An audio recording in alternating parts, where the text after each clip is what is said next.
Hello friends, this is Saurav and welcome to the first lesson of our series on contract drafting for disputes. Let's begin. Most contracts do not fail on the day they are signed. They fail much later when a dispute arises and the contract is tested. At the time of signing, everything looks fine.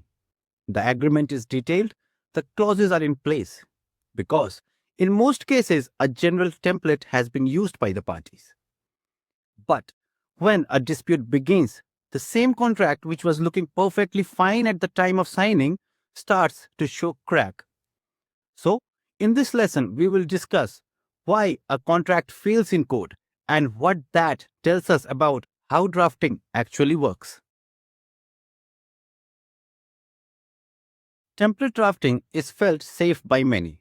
You use clauses that have been used before, been signed multiple times, and are considered standard.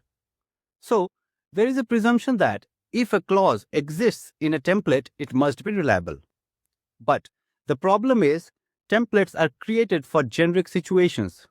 They are not drafted for your specific transaction or the disputes that may arise from it. A clause which works well in a contract can completely fail in another because the commercial understanding of every contract is different. The risk allocation is different, and also the facts. Templates reduce thinking, and reduced thinking is where drafting begins to fail. There is a big difference between signing a contract and enforcing a contract. Signing a contract between the parties is about agreement, whereas enforcement is about proof. At the signing stage, parties trust each other, intentions are aligned, and disputes feel unlikely between the parties. But at the enforcement stage, the trust between the parties at the time of signing has already gone. Intentions are irrelevant, and the words written in the contract only matter at this stage. Many contracts are drafted only to reach the signing stage, and very few are drafted with the enforcement in mind. This is the reason why a contract can be successfully signed, but the same contract can fail when the enforcement is required. Disputes act like stress tests. They expose vague obligations, unclear timelines, poorly drafted termination clauses, and conflicting provisions. Each of these create room for interpretation, and interpretation is where the outcomes drift away from the expectations.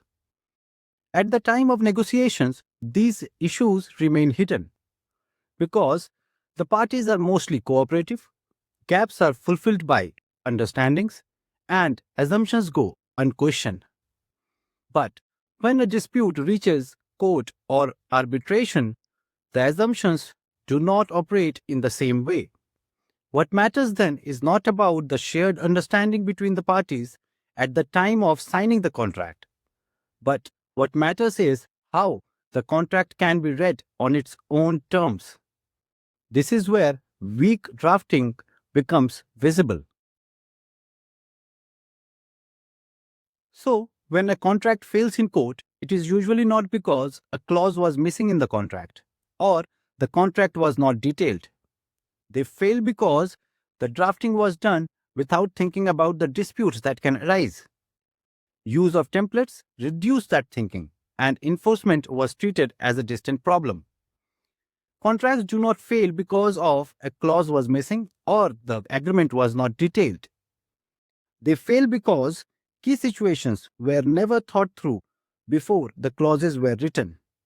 For example, what happens if one party delays performance but does not fully default?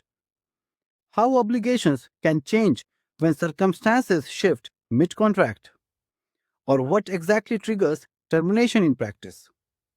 These are just a few common situations. In reality, the number of such points depend on the nature of the transaction.